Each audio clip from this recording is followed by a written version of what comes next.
Nandito na po tayo sa episode 421 ng Abot Kami na Pangarap mga kapuso.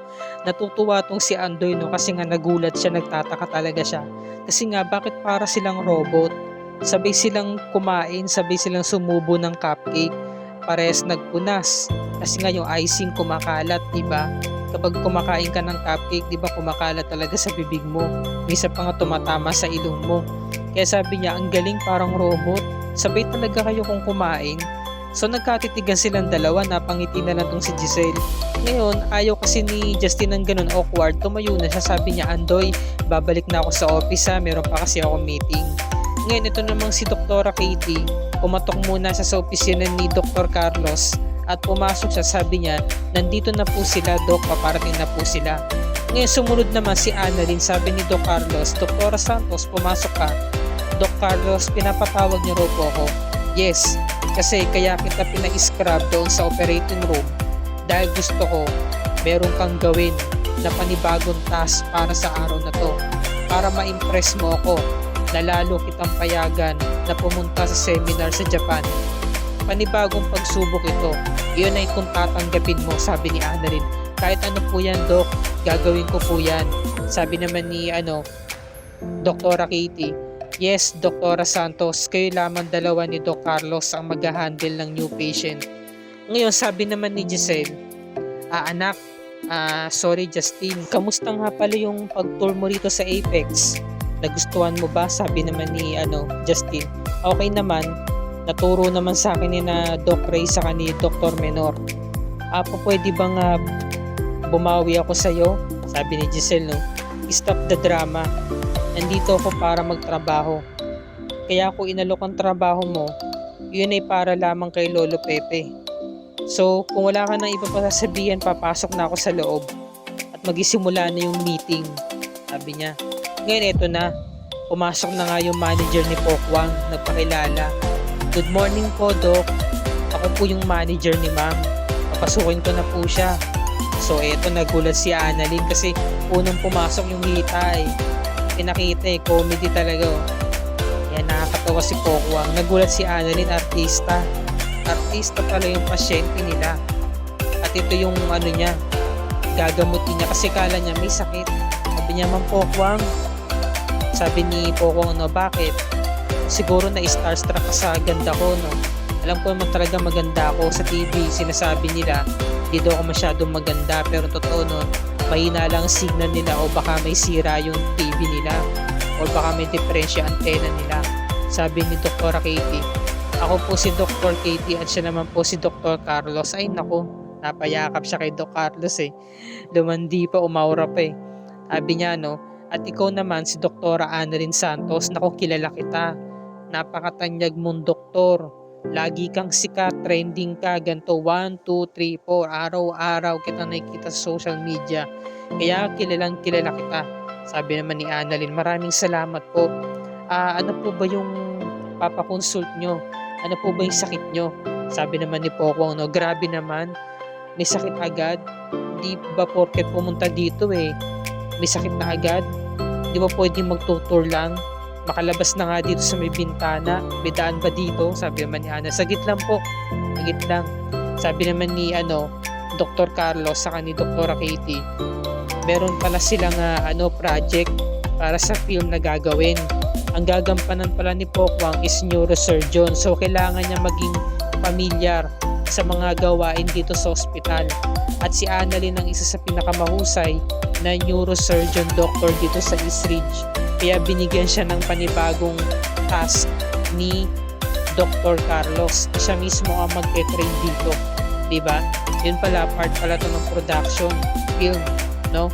So niyakap na nga ni Pokwang to si Annalyn kasi nga tinanggap niya yung offer na siya mismo ang magte-train dito, 'di ba? Buong maghapon. Samantala, ito namang si Justin, tapos na yung meeting at pinuntahan na nga yung daddy niya.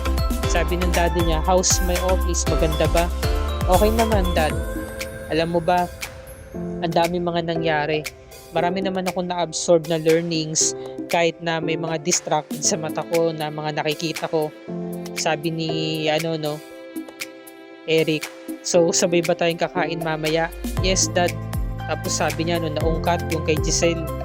So, kailangan daw nila ipagpatuloy yung kanilang paghiganti dahil alam naman nila na mayroong purpose kung bakit nila tinanggap ang trabahong inaalok ni Giselle. Dahil nga hindi pa raw niya ito napapatawad, gusto raw niyang ipadama kung gaano kasakit nung iniwan siya at pinamigay. Diba? Sabi niya, laban ko to at laban mo dad, laban natin tong dalawa. Diba napag-usapan na natin to, maghihiganti tayo, sabi ni Eric.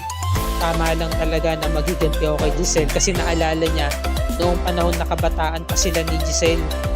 Ayan no, nakipaghiwalay sa kanya si Giselle dahil nga nalulong siya sa droga. Kasalanan din naman pala ni Eric kaya siya iniwan ni Giselle kasi sinunod talaga ni Giselle ang papa niya saka ang karir niya. Kasi walang mangyayari kung lagi siya magtitiis kay Eric. Hindi nagbabago Sabi ni Giselle, hanggang ngayon hindi ka pa rin nagbabago. Ano to? Ito yung ebidensyang iniwan mo. Nagda-drugs ka pa rin.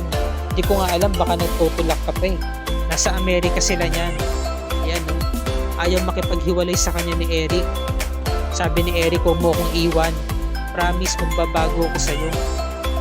Lagi ka na lang nagpa-promise. Hindi ka nagbabago. Tama na Eric, tapusin na natin to. Umalis na siya. Ngayon, nung nalulong sa droga to si Eric, pinasok siya, ni-raid siya ng mga pulis at nakita yung mga ebidensya, yung mga drug paraphernalia nakalagay mismo sa may lamesa sa may sala. Sumunod itong si Lolo Pepe. Iniwan na nga siya ni Giselle, pinakulong pa siya, sinumbong pa siya sa mga pulis. Kaya yun ang tumatak kay kay Eric. Yung mga panahong walang-wala siya, di ba? Wala siya may pagmalaki. Nakulong daw siya ng ilang taon, mahabang taon. Tapos lalo pang tumindi yung galit niya kay Giselle nung malaman niyang pinamigay yung bata sa ibang mag-asawa. Nalaman na lang niya kailan lang na nagkaroon pala sila ng anak, di ba? Tapos nung nakalaya siya, binawi niya si Justin dito sa mag-asawang foreigner na nag-ampon kay Justin. Minamaltrato, hindi maganda ang trato doon sa bata. Pinagbibintangan na magnanakaw. Ninakawan daw sila ng pera. Kaya nung nakalaya na si Eric, nagkaroon na siya ng pagkakataon na bawiin si Justin dun sa mag-asawang foreigner na umampun sa kanya. Kaya eto raw talaga ang pagkakataon para makaganti sila sa Apex. Siguro kukunin nila ang Apex sa mga tanyag, diba? Yun ang nakikita ko Samantalang ito namang si Nurse Ning, sabi niya, ay ang lupit mo naman Doktora Santos, kasama mo si Miss Pokwang, pwede ba magpa-feature sa kanya? Alam mo ba Ate Ning, hindi nga ako satisfied sa trabaho ko Anong klase to? Kala ko ba matcha-challenge ako ng gusto? Kala ko ba mag-o-opera ako ng pasyente? Tingin ko masasilent yung trabaho ko buong maghapon dito sa ospital Ngayon, lumabas to si Pokwang at suot-suot nga yung best ng mga doctors. Ngayon, sinaway siya ni Annalyn, sabi niya, Miss Pokwang, hindi po kasi yung sinusuot ng mga doktor, yung Dr. Best na yan sa pagte-training ng neurosurgeon. Ginagamit lang po yan kapag magko-consult ng patient. Sabi ni nurse din, pwede ba mag-picture? Sige na doktora, picturean mo kami. Ngayon naantala yung pagte-training nila dahil dumating yung manager, may mga daladalang merienda. Pinamerienda niya muna yung mga honors ni Nurse Ning. So syempre artista siya, kaya nagpa-picture, di ba? Inuna na ng mga litrato. Samantala ito namang si Annalyn, kinumpronta nga itong si Doc Carlos. Sabi niya, Doc, tungkol ito sa pwede ba kita makausap? Sabi ni Doc Carlos, kung tungkol ito dun sa task na binigay ko sa'yo, Doktora Santos, huwag na lang tayong mag-usap. Tama na yun, tapos na yun. Hindi Doc, kung sa akin lang, sana naman, marami naman mga seniors dito na pwedeng gumawa nun. Ba't ako pa? Kailan lang naman ako dito? Hindi pa naman ako sobrang tagal dito. Sabi ni Doc Carlos, no, masyado mo kasing pine-personal, Annalyn.